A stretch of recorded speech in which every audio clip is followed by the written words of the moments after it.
கிறிஸ்துவில் பிரியமானவர்களே, ஆண்டவராக இயேசு கிறிஸ்துவின் நாமத்திலே உங்கள் யாவரையும் வாழ்த்தி ஆசீர்வதிக்கிறேன்.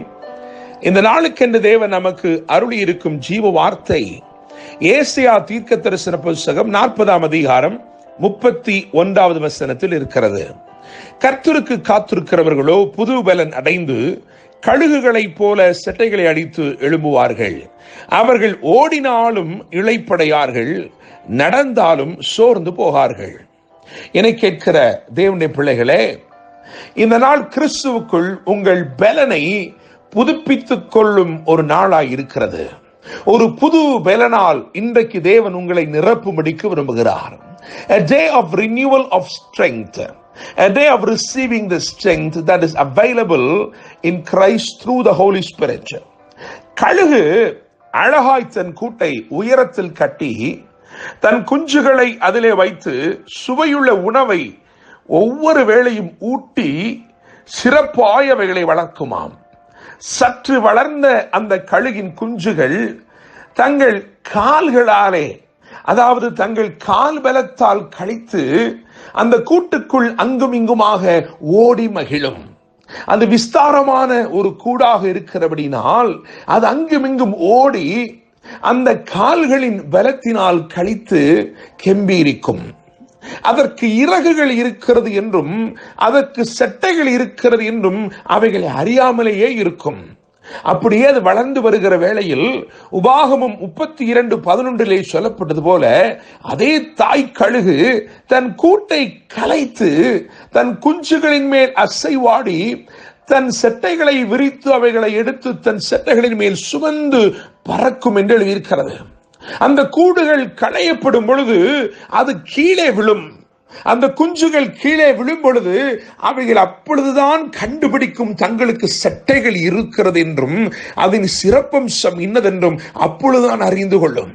அந்த செட்டைகளை முதல் முறையாய் அடித்து எழும்ப துடிக்கும் அந்த குஞ்சுகள் அது கீழே விழத்தான் செய்யும். உடனே இந்த தாய் கழுகு தன்னுடைய செட்டையை விரித்து இறக்கையை விரித்து அதை அப்படியே தோளிலே சுமந்து திரும்பமாய் மேலே கொண்டு போய் திரும்பமாய் அவைகளை விட்டுவிடும். திரும்பமாய் கீழே விழுகிற அந்த குஞ்சுகள் திரும்பமாய் செட்டைகளை அடிக்க ஆரம்பிக்கும்.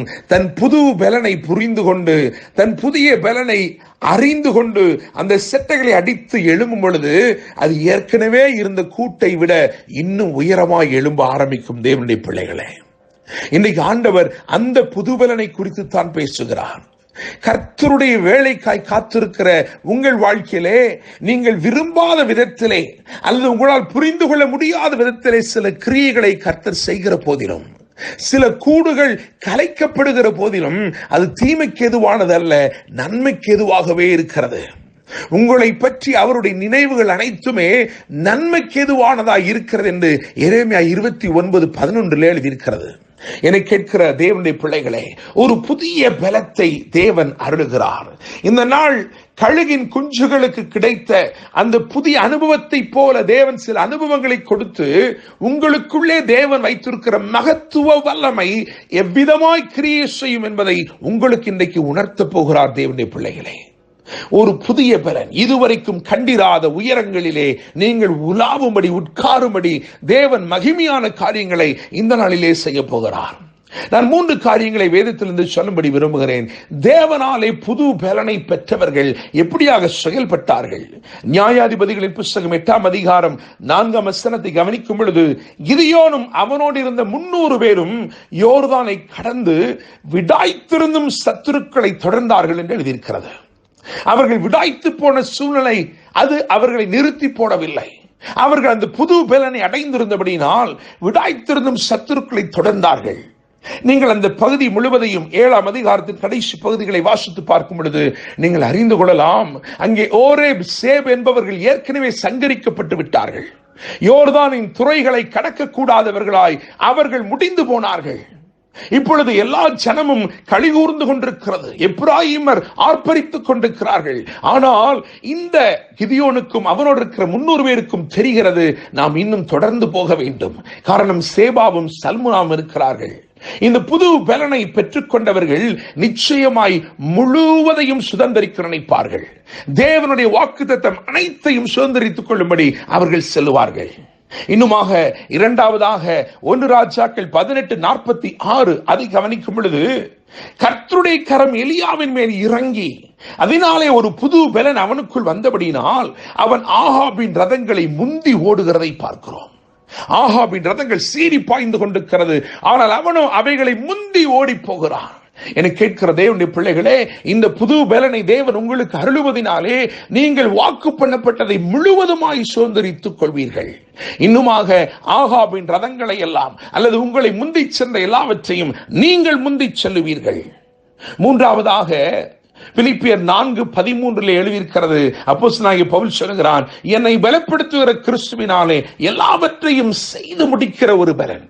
அந்த பலனை, அந்த புது பலனை அப்போஸ்தலனாகிய பவுல் பெற்றுக்கொண்டபடியினால் அப்போஸ்தலர் நடபடிகள் 14ஆம் அதிகாரம் அதிலே 19-20 ஆகிய வசனங்களை வாசித்து பார்க்கும் பொழுது அங்கே எழுதியிருக்கிறது, பின்பு அந்தியோகியாவிலும் இக்கோனியாவிலும் இருந்து சில யூதர்கள் வந்து ஜனங்களுக்கு போதனை செய்து பவுலை கல்லெறிந்து அவன் மரித்து போனான் என்று எண்ணி அவனை பட்டணத்துக்கு வெளியில இழுத்து கொண்டு போனார்கள்.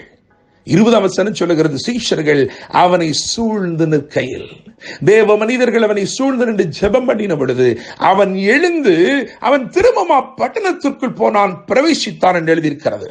என்னை கேட்கும் தேவனுடைய பிள்ளைகளே, எல்லா எதிர்ப்புகளையும் முறியடிக்கக்கூடிய ஒரு புதிய பலன், சதிகளையும் சற்பனைகளையும் முறித்து போட்டு அவன் செத்து போனான் என்று சொல்லிக் கொண்டிருக்கிறார்கள். ஆனால் அவன் இப்பொழுது சகல வல்லமையோடு புறப்பட்டு செல்கிறான். என கேட்கும் தேவனுடைய பிள்ளைகளே, இந்த புதிய பலனை தேவன் அருளுவதன் மூலமாய் நீங்கள் முழுவதையும் சுதந்தரித்துக் கொள்வீர்கள். வாக்கு பண்ணப்பட்ட எல்லாவற்றையும் சுதந்தரித்துக் கொள்வீர்கள். நீங்கள் உங்களை முந்தி சென்ற எல்லாவரையும் முந்தி செல்வீர்கள். மூன்றாவதாக, எந்த சதிகளாயிருந்தாலும் அவைகளை முறியடிப்பீர்கள். கர்த்தர் தாமே இந்த வார்த்தைகள் மூலமாய் உங்களை ஆசீர்வதிப்பாராக. கர்த்தருக்கு காத்திருக்கிறவர்கள் புதுபலன் அடைந்து கழுகுகளைப் போல செட்டைகளை அடித்து எழும்புவார்கள்.